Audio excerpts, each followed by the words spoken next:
बच्चों, आज मैं तुम्हें सुनाऊंगा लोमड़ी और बीमार शेर की कहानी। जंगल का राजा शेर बूढ़ा हो चला था। उसकी शक्ति समाप्त हो रही थी। उसमें इतना बल शेष नहीं था कि जंगल में जाकर शिकार कर सके। इस स्थिति में उसके समक्ष भूखे मरने की नौबत आ गई थी। एक दिन अपनी गुफा में बैठा भूखा शेर सोचने लगा कि अगर ऐसी स्थिति रही तो मैं तो मर ही जाऊंगा। हमें कोई न कोई उपाय ढूंढना होगा ताकि हमें बैठे बैठे ही भोजन मिल जाए। फिर वह सोचने लगा और कुछ ही देर में उसे एक उपाय सूझ गया।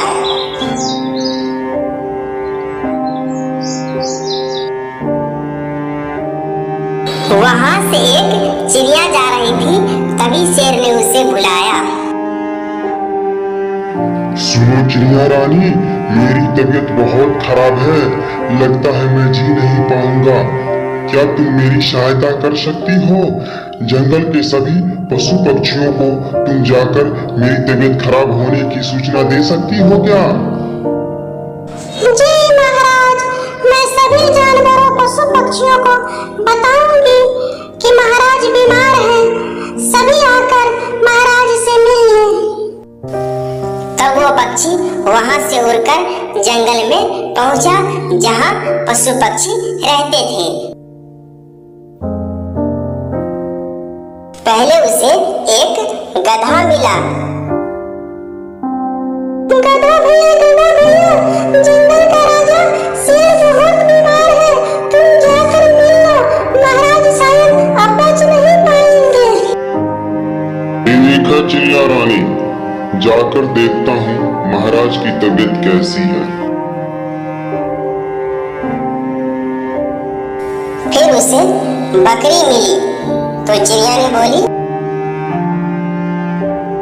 बकरी मासी, महाराज बहुत बीमार है, शायद बच नहीं पाएंगे। तुम जाकर मिल लो उनसे। ठीक है चिड़िया रानी, जाकर देखती हूँ महाराज कैसे हैं।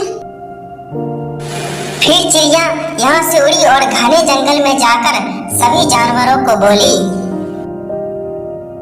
सुनो भैया, सुनो, महाराज बहुत बीमार है। अब शायद वो बच नहीं पाएंगे। जाकर महाराज से एक बार सभी मिल लो।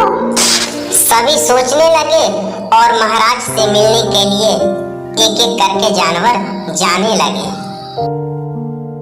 चिड़िया सभी पशु पक्षियों को एक एक करके उसने शेर की तबीयत खराब होने की खबर दे दी। इस तरह से पूरे जंगल में शेर की बीमार होने की खबर फैल गई। अब हर दिन कोई न कोई जानवर उसे देखने आता रहता और शेर को गुफा में ही शिकार हाथ लग जाता। उसके दिन बड़े आराम से गुजरने लगे। अब उसे भोजन के लिए जंगल में भटकने की आवश्यकता नहीं रही। बिना मेहनत के उसे अपनी ही गुफा में भरपेट भोजन मिलने लगा था। शेर गुफा में बैठकर ही एक एक करके सभी जानवरों को खा रहा था। कुछ ही दिन में शेर बहुत मोटा तगड़ा हो गया था। एक दिन सुबह सुबह एक लोमड़ी उसे देखने आई।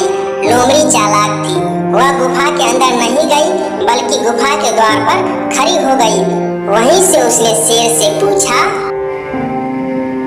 महाराज, आपकी तबीयत कैसी है? क्या अब आप अच्छा महसूस कर रहे हैं? कौन हो मित्र, अंदर तो आओ।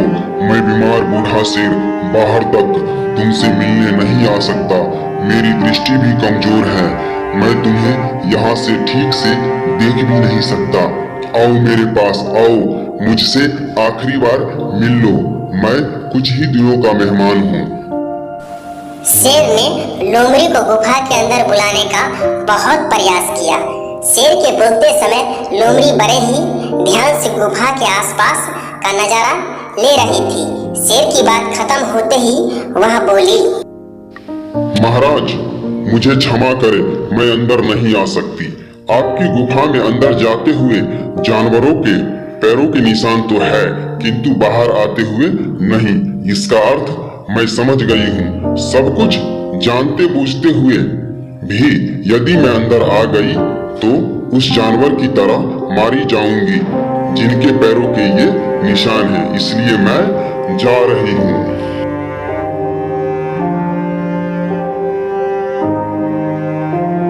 लोमड़ी ने जंगल में जाकर बूढ़े शेर की करतूत सभी जानवरों को बता दी। उसके बाद कोई भी जानवर शेर से मिलने नहीं गया। इस तरह अपनी बुद्धिमानी से लोमड़ी ने न सिर्फ अपनी जान बचाई बल्कि जंगल के अन्य जानवरों को भी शेर के हाथों मरने से बचा लिया। बच्चों, आज की सीख है, बुद्धिमान व्यक्ति दूसरों की गलतियों से सबक लेते हैं। आप लोग इस तरह की कहानियां और देखना चाहते हैं तो इस चैनल को सब्सक्राइब जरूर कर लें। धन्यवाद।